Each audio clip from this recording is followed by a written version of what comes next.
ان سے کلام سنے شکیل بھائی. اس سے پہلے کہ ہم آخری کلام آپ سے سنیں، آپ تھوڑا سا ہمارے ویورز کو، کیونکہ بہت سارے لوگ ہیں جو آپ کے بارے میں جاننا بھی چاہیں گے، تو آپ نے یہ نعت کا جو سفر شروع کیا ہے کب سے شروع کیا ہے اور اب تک ماشاءاللہ کہاں کہاں بین الاقوامی کہاں کہاں پڑھ کے آئے ہیں ماشاءاللہ سے؟ جی میں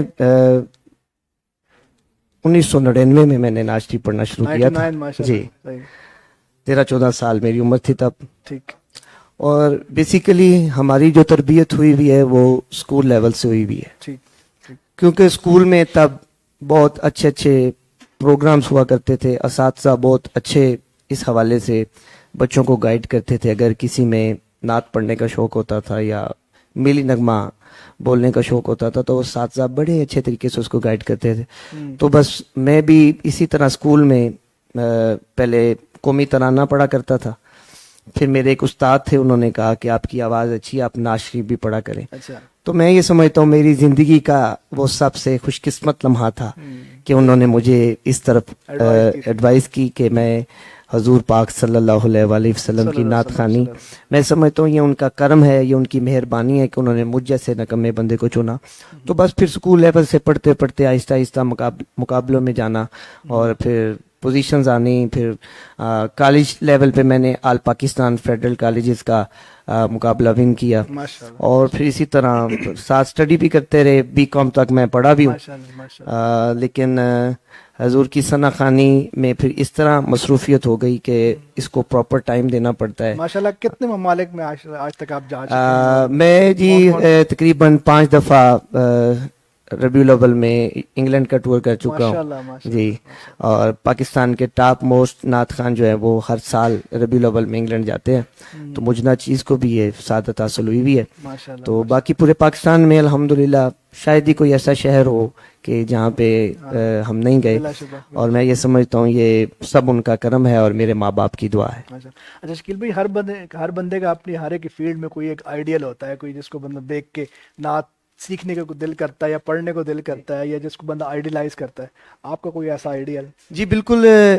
جو بندہ ٹیلنٹڈ ہوتا ہے نا وہ ہر کسی اچھا پڑھنے والے کو اپنا آئیڈیل سمجھتا ہے کہ وہ کسی نہ کسی سے کچھ نہ کچھ حاصل کرنے کی کوشش کرتا ہے. میرے پہلے استاد تھے ہمارے سیالکوٹ کے میاں محمد نواز چشتی صاحب. میں ان کو سنا کرتا تھا جی، میں ان کو سنا کرتا تھا، اور آج بھی وہ اسی طرح پڑھتے ہیں جیسے تب وہ پڑھتے تھے. اور اس کے بعد میرے استاد ہیں الحاج قاری شاہد محمود قادری صاحب، ان کے ساتھ میں نے بڑا سفر کیا ہے.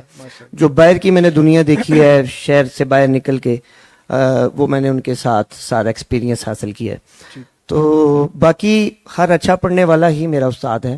میں ہر اچھا پڑھنے والے کو ایمانداری کے ساتھ سنتا ہوں، کیونکہ اگر آپ کسی کو ایمانداری کے ساتھ سنتے ہیں تو آپ جب خود کسی کو سناتے ہیں تو پھر لوگ بھی آپ کو ایمانداری سے سنتے ہیں. بالکل. اچھا شکیل بھائی، آخری یہ بتائیے گا کہ کوئی ایسے ہوتا نا کہ یہ والی نعت اس سے جو ہے نا مجھے شہرت ملی، یا یہ میں سمجھتا ہوں کہ اس سے میرا ٹرننگ پوائنٹ تھا، وہ کون سے؟ میرا 2007 میں ایک البم پہلا آیا تھا جس میں نے کافی سارے کلام پڑھے تھے. زمانے تے کوئی بھی آیا نہ ہوندا، نعت سرکار کی پڑھتا ہوں میں، دل دا چین مدینہ. تو یہ میرا یہ پہلا البم QTV سے ریلیز ہوا تھا، اور اس پہلے البم نے اللہ نے مجھے بڑی عزت دی تھی.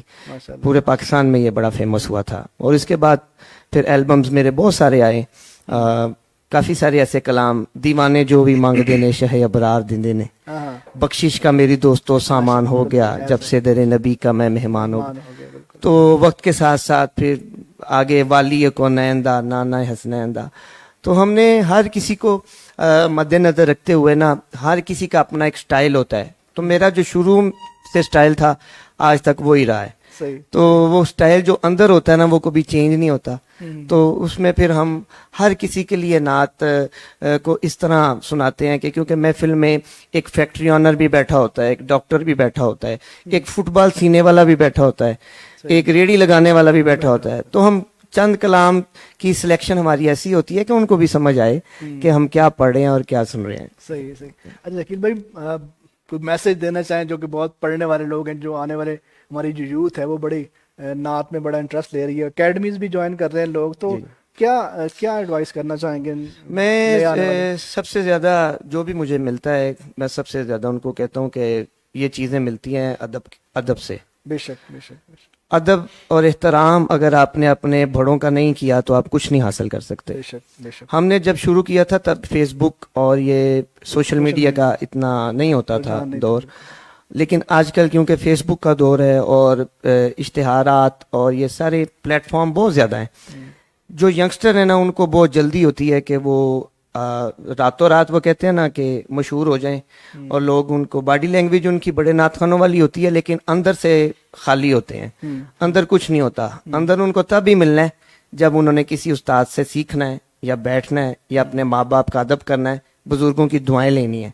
تو یہ بہت زیادہ تربیت کی ضرورت ہے ہمارے جتنے ینگسٹر ہیں بچوں کو. میں ان کو ہمیشہ سب سے پہلے یہی کہتا ہوں کہ سر اور باقی چیزیں تو بعد کی ہیں, سب سے پہلے آپ کو یہ پتہ ہونا چاہیے کہ بڑے چھوٹے کا ادب کیا ہے اور دعا کیسے لینی ہے. اگر آپ نے اپنے ماں باپ سے دعا لی, بزرگوں سے دعا لی, تو پھر اثر آ جائے گا آپ کے پڑھنے میں. پھر آپ جب بھی مائک لے کے کھڑے ہوں گے تو لوگ آپ کو دھیان سے سننا شروع ہو جائیں گے. صحیح.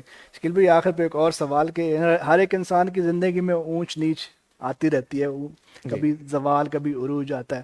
تو آپ کی زندگی میں کبھی ایسا لگا کہ مطلب آپ بڑے مایوس ہوئے ہوں, ایک وہ بتائیں, اور وہ لمحہ بتائیں جس میں آپ کو بہت زیادہ خوشی ملی ہو اور بہت زیادہ آپ نے یعنی کہ وہ آپ کا دن جس طرح کہتے ہیں نا آج میرا دن بن گیا.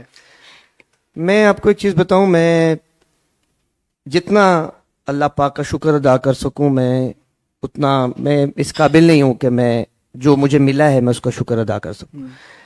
مجھے اپنے لیے ایسے ہی لگا ہے ہر دفعہ کہ اللہ پاک نے میرے پہ خاص مہربانی کی ہے, خاص رحمت کی ہے. اگر کوئی بھی کام کرتے ہیں یا کوشش کرتے ہیں اس کو کرنے کی تو وہ ہمارا ٹھیک ہو جاتا ہے. اس کی وجہ یہ ہے کہ الحمدللہ جو بھی کوئی نعت خوان ہے یا